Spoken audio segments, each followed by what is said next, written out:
Hello everyone, कैसे हैं आप लोग। आज की टॉपिक में डिस्कस करेंगे section 36 of income tax act. तो वीडियो में आगे बढ़ने से पहले चैनल को सब्सक्राइब करें, वीडियो को लाइक करें, कमेंट करें, शेयर करें अगर आपको वीडियो पसंद आए तो। पहला आता है सेक्शन 36 सब सेक्शन 1 सब क्लोज 1। उसमें क्या बोलता है, अगर एसएससी ने किसी अपने स्टॉक पे अगर इंश्योरेंस प्रीमियम पे करा है, अगर इंश्योरेंस करवाता है, अगर इंश्योरेंस प्रीमियम पे करा है तो क्या होगा, वो अलाउ होगा, 100% अलाउ होगा वो अंडर सेक्शन 36 सब सेक्शन 1 सब क्लोज 1 में। चलिए इसको समझते हैं। If insurance policy has been taken out against the risk damage और डिस्ट्रक्शन ऑफ स्टॉक और स्टोर ऑफ द बिजनेस और profession, the premium paid against the such policy is allowed as deduction. यहाँ पर प्रीमियम पेड की बात करी है। Paid means actual paid, income की बात नहीं करना है यहाँ पे कि हमने बुक कर दिया। यहाँ पर एक्चुअल जो अगर पेमेंट हुआ है तो हमें अलाउ होगा, अदरवाइज अलाउ नहीं होगा। पर किस लिए स्टॉक किसका होना चाहिए, बिजनेस और प्रोफेशन के लिए होना चाहिए। स्टॉक किसके लिए होना चाहिए, बिजनेस और प्रोफेशन के लिए नहीं होना चाहिए। जनरली होता क्या है कि जो भी एसएससी है, बिजनेसमैन है, वो करते क्या, अपना जो स्टॉक है उसका इंश्योरेंस करवाते हैं और उस पर इंश्योरेंस पे प्रीमियम पेड करते हैं। इंश्योरेंस किस लिए करवाते हैं कि कोई भी मतलब दुर्घटना के कारण, कोई भी दुर्घटना के कारण अगर उनका स्टॉक का नुकसान होता है तो उस नुकसान की भरपाई कौन करेगा, इंश्योरेंस कंपनी करेगी। अगर मान लीजिए मैं एग्जांपल दूं यहाँ पर कि कोई अगर गोडाउन है, उस पर अगर किसी ने अपने अपने स्टॉक को रखा हुआ है, अपने गुड्स को रखा हुआ है, अगर उसको दुर्भाग्यवश आग लग गई तो क्या होगा, सारा स्टॉक मतलब खत्म हो जाएगा। इसमें क्या होगी, इंश्योरेंस कंपनी इस केस में अगर बिजनेसमैन ने क्या करवाया है, अपने स्टॉक का इंश्योरेंस करवा रखा है तो उसको क्लेम मिल जाएगा इंश्योरेंस कंपनी से। तो यही बात करता है कि अगर हमने क्या करा है, इंश्योरेंस प्रीमियम पेड कर रखा है किस पे, स्टॉक पे, तो हमारा अलाउ हो जाएगा, 100% डिडक्शन अलाउ होगा वो। और किस सेक्शन में होगा, सेक्शन 36 में होगा। ये तो बात हुई स्टॉक की। अब आगे बात आती है किसका, सेक्शन 36 सब सेक्शन 1 सब क्लोज 1A। वो बात करता है insurance premium paid on cattle. Cattle means जो हमारे जो पालतू पशु होते हैं, जैसे गाय हो गया, भैंस हो गई, बकरियां हो गई। अगर इस पे क्या हो गया, बकरी के बच्चों, हाँ, अगर इसमें क्या हो गया, ये अगर इसका इंश्योरेंस करवा रखा है तो उस पर भी अलाउ होगा डिडक्शन। इसको समझते हैं। The amount of any premium paid bye a federal milk cooperative society. चलिए इस टर्म को यूज करेंगे, federal milk cooperative society toward insurance of the life of the kettle owned by a member of primary milk cooperative society, primary milk cooperative society is allows as deduction provided such primary society is engaged in supplying milk raised by it member to such federal milk cooperative society। यहाँ पर जो भी अगर cattle पे insurance हुआ है और insurance पे किसने करा है, फेडरल मिल्क सोसाइटी ने पे करा है। किसके लिए, जो प्राइमरी कोऑपरेटिव सोसाइटी के मेंबर हैं और उसके मेंबर के पशु के लिए, मतलब जैसे गाय भैंस हो गई, उसके लिए उस पर अगर इंश्योरेंस किसने पे करा है, फेडरल मिल्क कोऑपरेटिव सोसाइटी ने पे करा है, तो क्या हो जाएगा, वो प्रीमियम पेड जो है अलाउ होगा 100%। और यहाँ पे एक कंडीशन दिया कि प्रीमियम जो primary cooperative milk cooperative society है वो अपना मिल्क किसको, दूध किसको सप्लाई करेगी, फेडरल मिल्क कोऑपरेटिव सोसाइटी को। चलिए यहाँ पर अब टर्म आता है फेडरल। पहले होता है मेंबर। एक गांव समझते हैं, एक गांव होता है, एक गांव है, ये गांव है, इसमें 3 टीयर्स होते हैं। जो कोऑपरेटिव सोसाइटी में मिल्क वाले, फेडरल मिल्क कोऑपरेटिव सोसाइटी या मिल्क कोऑपरेटिव सोसाइटी की बात करें, यहाँ पे 3 टीयर होते हैं, टीयर 1, टीयर 2, टीयर 3। होता क्या है कि जैसे गांव है, गांव में लोगों बहुत बहुत सारे लोगों ने क्या कर रखा है, गाय भैंस को पाल रखा है। तो यहाँ पर अब फेडरल मिल्क कोऑपरेटिव सोसाइटी और प्राइमरी मिल्क सोसाइटी और मेंबर की बात करेंगे, समझेंगे इसको। ये गांव है, गांव में बहुत सारे लोगों ने क्या कर रखा है, मवेशी पाल रखा है, मुझे मवेशी मीन्स गाय भैंस पाल रखा है। अब इनको अपना दूध बेचना है। दूध का नेचर क्या होता है, दूध बहुत जल्दी खराब होता है। बाकी और चीज़ों के अलावा जो खाने की चीज़ होती है उसकी बात कर रहे हैं, तो दूध सबसे जल्दी खराब होता है। इसने क्या करा है, इसमें एक कॉन्सेप्ट इन्होंने मतलब है कि जो जैसे मतलब इन लोगों ने एक सोसाइटी बनाया, इसमें 2-4 लोग या 1 गांव 2 गांव 10 गांव के लोग हो सकते हैं, एक सोसाइटी बनाई जो प्राइमरी सोसाइटी मिल्क हो जाएगा। ये क्या करेंगे, प्राइमरी वाले जो सोसाइटी बनाए यहाँ पर, प्राइमरी जो सोसाइटी बनाई यहाँ पर, गांव के लोग 2-4 गांव के लोग जो इसके मेंबर हैं, दूध किसको सप्लाई करेंगे, दूध किसको सप्लाई करेंगे, इस प्राइमरी कोऑपरेटिव सोसाइटी को दूध सप्लाई करेंगे ये बेचने के लिए। अब ये कोऑपरेटिव, अब प्राइमरी ये टीयर 1 का हो गया, ये टीयर 1 हो गया ये। अब आगे बात करते हैं टीयर 2 में। अब 2-4 गांव का, अब 2-4 प्राइमरी जो लेवल है, और डिस्ट्रिक्ट लेवल की बात करें, जितने एक गांव के, जितने एक ज़िले में या एक एरिया में जो प्राइमरी सोसाइटी है, वो क्या करेगी, दूसरी एक सोसाइटी बनाएगी, उसका टीयर 2 वाला आ जाएगा यहाँ पर डिस्ट्रिक्ट लेवल पे, टीयर 2 हो जाएगा। अब तीसरा आता है टीयर 3, जो फेडरल मिल्क एसोसिएशन होता है, कोऑपरेटिव सोसाइटी होता है। ये तो स्टेट लेवल का होगा या आपका ये कहाँ का होगा, ये नेशन वाइड होगा। अगर यहाँ पर क्वेश्चन ये है कि फेडरल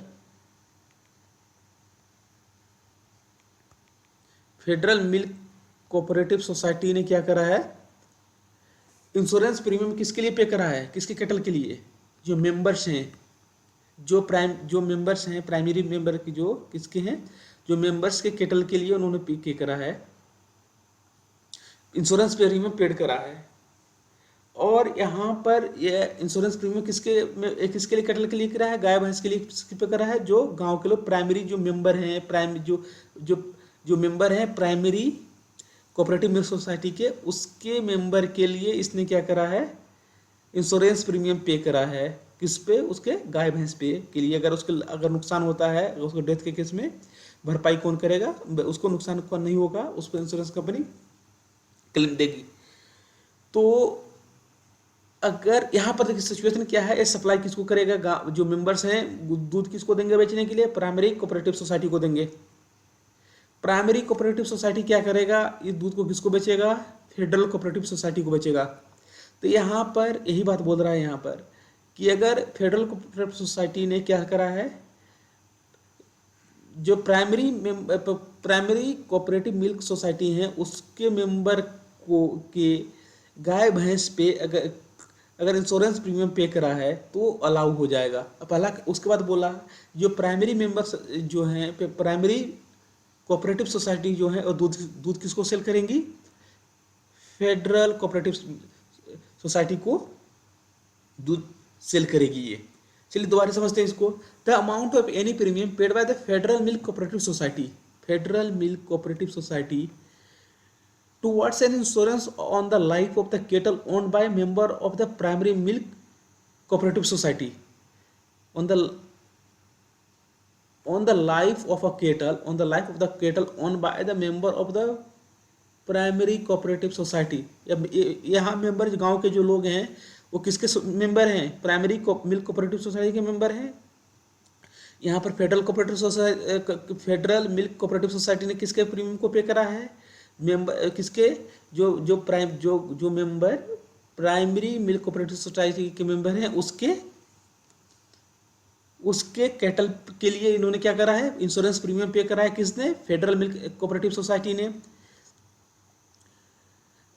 दोबारा इसको पढ़ते हैं। The amount of any premium paid by the federal milk cooperative society towards an insurance of the life of the cattle owned by the member of the primary milk cooperative society is allowed as deduction provided, यहाँ provision लगा दी, provided such primary society is engage in supply the milk, तक such primary society is engage in supplying the milk raised by its member to the federal milk cooperative society.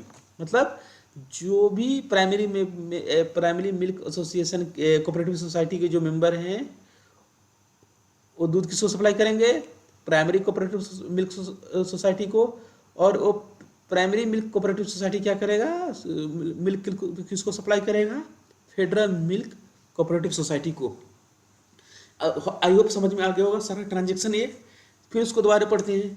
The amount of any premium paid bye a federal milk cooperative society, किसके लिए, towards an insurance of the life of the kettle owned by member of the primary milk cooperative society, ठीक है, is allows a deduction provided such primary society is engaged in supplying milk raised by its member to such federal milk cooperative society।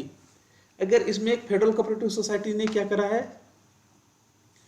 जो primary cooperative society के member के लिए अगर उसने क्या insurance premium पे करा है उसके केटल के लिए, उसके गाय भैंसों के लिए, तो वो अलाउ खर्चा, वो प्रीमियम अलाउ हो जाएगा किसको, फेडरल कोऑपरेटिव सोसाइटी को, मिल्क कोऑपरेटिव सोसाइटी को अलाउ हो जाएगा यदि जो है किसके, जो गाय भैंस के जो ओनर हैं उसको। तो आई होप ये सेक्शन 36(1) सबसेक्शन 1 बात करें। सेक्शन 36 सबसेक्शन 1 सब क्लोज 1B की, तो वहाँ पर क्या है कि अगर एम्प्लॉयर ने अपने एम्प्लॉय के हेल्थ इंश्योरेंस के लिए क्या करा है, अगर इंश्योरेंस प्रीमियम पेड करा है तो एम्प्लॉयर को इंश्योरेंस प्रीमियम अलाउ हो जाएगा, जो पेड कर रहा है उसने अलाउ हो जाएगा। ये बात कहाँ आती है, सेक्शन 36 सबसेक्शन 1 सब क्लोज 1B में। चलिए समझते हैं इसको। The amount of any premium paid by any mode of payment other than cash, any mode of payment other than cash by assessee as an employer to effect or keep in force an insurance on the health of his employee under the scheme framed by General Insurance Corporation of India or any other insurer and approved by Insurance Regulatory Development Authority IRDA is allowed as deduction। अगर employer ने क्या करा है, अपने employ के health के लिए अगर कोई इंश्योरेंस करवाया है, अगर उस पर अगर प्रीमियम पेड करता है एम्प्लॉयर, और पेमेंट के प्रीमियम पेमेंट कैसे होना चाहिए, अदर देन कैश, तो क्या हो जाएगा, वो 100% अलाउ होता है। यहाँ पे आगे और बात करिए कि ये इंश्योरेंस कहाँ से होना चाहिए, जनरल इंश्योरेंस कॉर्पोरेशन के द्वारा होना चाहिए, या तो दूसरे इंश्योरर भी हो सकते हैं, दूसरे इंश्योरर भी होते जो स्कीम को फ्रेम करेंगे, वो कौन से हो सकते हैं, और उसका अप्रूवल किसके द्वारा अप्रूव होगा, IRDA के द्वारा अप्रूव होगा। तो कुल मिला के अगर एम्प्लॉय के हेल्थ के लिए अगर एम्प्लॉयर क्या करता है, इंश्योरेंस प्रीमियम पेड करता है, any mode other than the case, वो 100% अलाउ होगा। अब बात आती है आगे सेक्शन 36 सबसेक्शन 1 सब क्लोज 2 की। देखिए सबसेक्शन 1 में सेक्शन 36 सबसेक्शन 1 सब क्लोज 1 में किसकी बात करी है, insurance premium paid on stock. दूसरा होता है सेक्शन 36 सबसेक्शन 1 सब क्लोज 1A में insurance premium paid on kettle. तीसरा आता है सेक्शन 36 सबसेक्शन 1 सब क्लोज 1B, उसमें क्या आता है, इंश्योरेंस प्रीमियम ऑफ एम्प्लॉय। अब सेक्शन 36 सबसेक्शन 1 मतलब कुल कहने का मतलब ये है कि सेक्शन 36 सबसेक्शन 1 वो इंश्योरेंस प्रीमियम की बात करता है। वो किस पे होना चाहिए, या तो केटल पे होगा, या तो स्टॉक पे होगा, या केटल पे होगा, या तो किसके एम्प्लॉय के हेल्थ के लिए होगा, वो हमारा 100% अलाउ है। अब बात आती है सेक्शन 36 सबसेक्शन 1 सब क्लोज 2 की, बोनस और commission paid to employee. Any sum paid to an employee as a bonus or commission for service rendered is allowed as deduction provided such sum would not have been payable to him as profit or dividend if it has not been paid as a bonus or commission। ये अगर employer ने क्या करा है, अपने SSC को क्या दिया है, बोनस दिया है या कमीशन दिया है, वो क्या होगा, वो अलाउ होगा अंडर सेक्शन 36 सबसेक्शन 1 सब क्लोज 2 में। यह बोनस की बात करें तो यहाँ पे क्लोज 43 भी अट्रैक्ट हो जाता है यहाँ पर। पेमेंट बेसिस पे अलाउ होता है, अक्रूवल बेसिस पे अलाउ नहीं होगा ये। अगर एसएससी ने, एम्प्लॉयर ने क्या करा है, अपने एसएससी अपने एम्प्लॉय को क्या दिया है, बोनस दिया है या कमीशन दिया है, वो अलाउ होगा। बस एक बात यहाँ ध्यान रखने वाली है, ये बोनस और कमीशन क्या होना चाहिए, प्रॉफिट ऑफ बिजनेस नहीं होना चाहिए, डिविडेंड नहीं होना चाहिए। ठीक है। अब आगे बात आती है section 36 subsection 1 sub clause 3।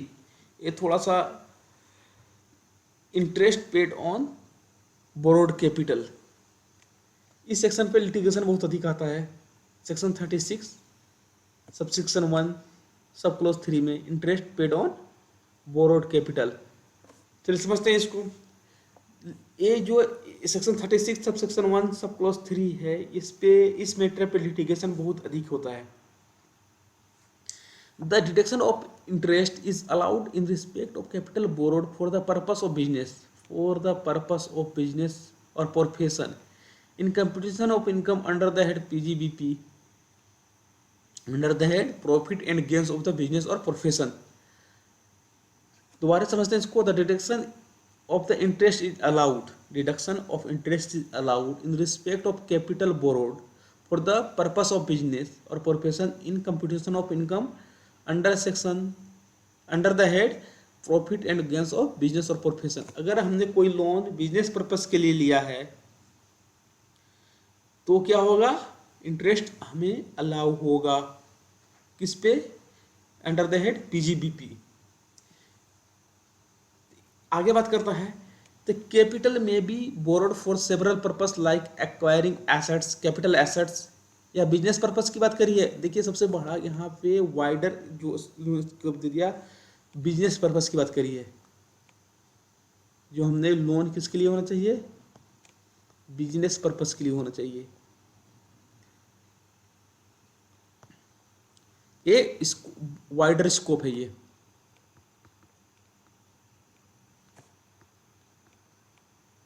Business purpose में क्या आएगा, अगर बिजनेस पर्पस के लिए अगर हमने लोन लिया, लोन लेके अपने गुड्स परचेज करे, वो हमारा भी बिजनेस पर्पस है। अगर हमने लोन लिया, लोन लेके हमने क्या करा, जो पहले से मेरे लोन थे उसको रिपेमेंट करा है, वो भी मेरे किए हैं, क्या है, बिजनेस पर्पस है। अगर मैंने लोन लिया, लोन लेके मैंने कैपिटल एसेट्स एक्वायर कर, लैंड एक्वायर करा, वो भी मेरा बिजनेस पर्पस है। अगर हम क्या करते हैं, लैंड पे अगर फैक्ट्री बैठाते हैं, उस लैंड पे अगर फैक्ट्री हम इस्टेब्लिश करते हैं तो भी हमारा क्या है, बिजनेस पर्पस है। अगर हमने लोन लिया, लोन अगर कंपनी, अगर एसएससी क्या है, कंपनी है और उसके बहुत सारे सब्सिडरी हैं, सब्सिडरी को एक्वायर कर, सब्सिडरी को उसने, मैं एग्जांपल दे रहा हूँ एक एक करके एग्जांपल, क्या हो सकता है, सिचुएशन क्या हो सकती है। एसएससी ने क्या करा, लोन लिया, लोन लेके वो क्या कर दिया, अपने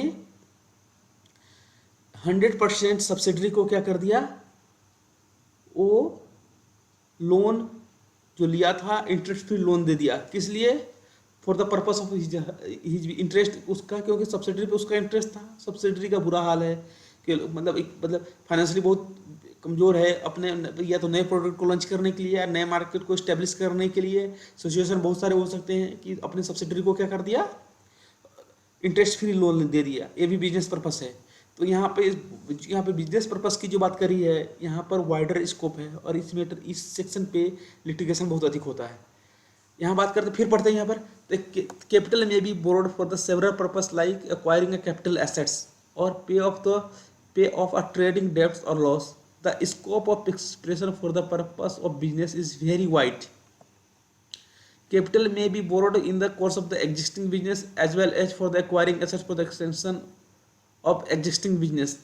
मैं वही बात बोल रहा हूँ, जो बहुत इसको वाइडर स्कोप है, किसी एक स्कोप पे हम बांध नहीं सकते। या तो असेसिंग ऑफिसर करते क्या है, वो जो एसएससी के सिचुएशन को समझते नहीं और यहाँ पे इंटरेस्ट को डिसअलाउ करते हैं, जी हमारा ये बिजनेस पर्पस है ही नहीं।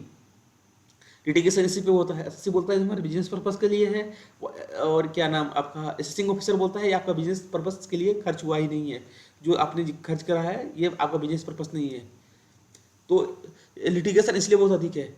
As per provided to section 36 subsection 1 sub clause 3 deduction in respect of any amount of interest paid in respect of capital borrowed for acquisition of new asset, whether capitalized in books of accounts or not, for the any period beginning from the date on which capital was borrowed for acquisition of the assets until the date on which such assets was first put to use shall not be allowed. यहाँ पे बात कर रहा है क्या कि section 36 में proviso उन्होंने डाला कि जो हमने कैपिटल एसेट्स एक्वायर करा, हमने एक्वायर करा यहाँ पे, अब इसको इसको क्या करना होगा, इंस्टॉल करना होगा कहाँ पे, फैक्ट्री में। अगर प्लांट बहुत बड़ा है, प्लांट है, कैपिटल एसेट्स में मान लो यहाँ पे प्लांट है, न्यू प्लांट है, हमने एक्वायर करा 1/4/2021 को,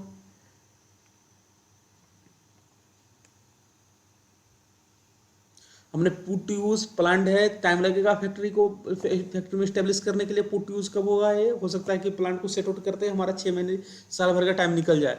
सपोज इसमें मान लिया हमने कि अभी आज के डेट में 30 मार्च को 2022 को क्या हुआ, ये पुट टू यूज हुआ कि प्रोडक्शन करना स्टार्ट कर दिया। हमने एक्वायर कब करा था नए प्लांट को, 1/4/2021 में। हमने पुट टू यूज कब हो गया, ये 30/3/2022 को। मैंने छोटे प्लांट की बात करी, अगर पावर जनरेशन प्लांट की बात करें तो मतलब सालों टाइम लग जाते हैं, अगर दूसरे प्लांट की बात करें तो सालों टाइम लग जाते हैं। तो मैंने एक एग्जांपल यहाँ पर, हमने न्यू प्लांट एक्वायर कब करा है, 1/4/2021 को। अगर इसको हमने पुट टू यूज कब करा है, 30/3/2022 को। टाइम लगता है इंस्टॉल करने में।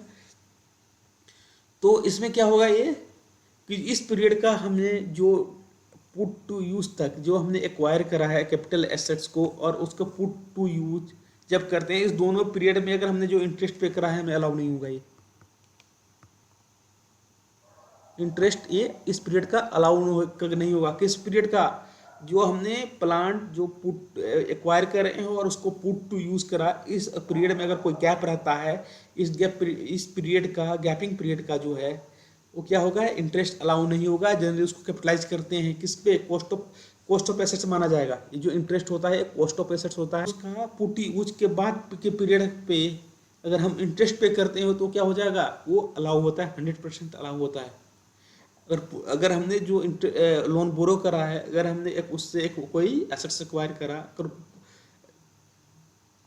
तो जो एसेट्स एक्वायर करने के बाद अगर जो हमने पुट टू यूज करा है एसेट्स को, इस पीरियड में अगर हमने कोई इंटरेस्ट पे करा है उस बोरोड लोन पे, तो वो क्या होगा, वो कैपिटाइज होगा अंडर सेक्शन 43(1) में, और वो हमारे उस पर अलाउ नहीं होगा under section 33 subsection under section 36 subsection 1 sub clause 3 में वो अलाउ नहीं होगा। अब आगे बात करता है explanation 8 to section 33 subsection 1 clarifies that interest relatable to a period after the assets is first put to use cannot be capitalized।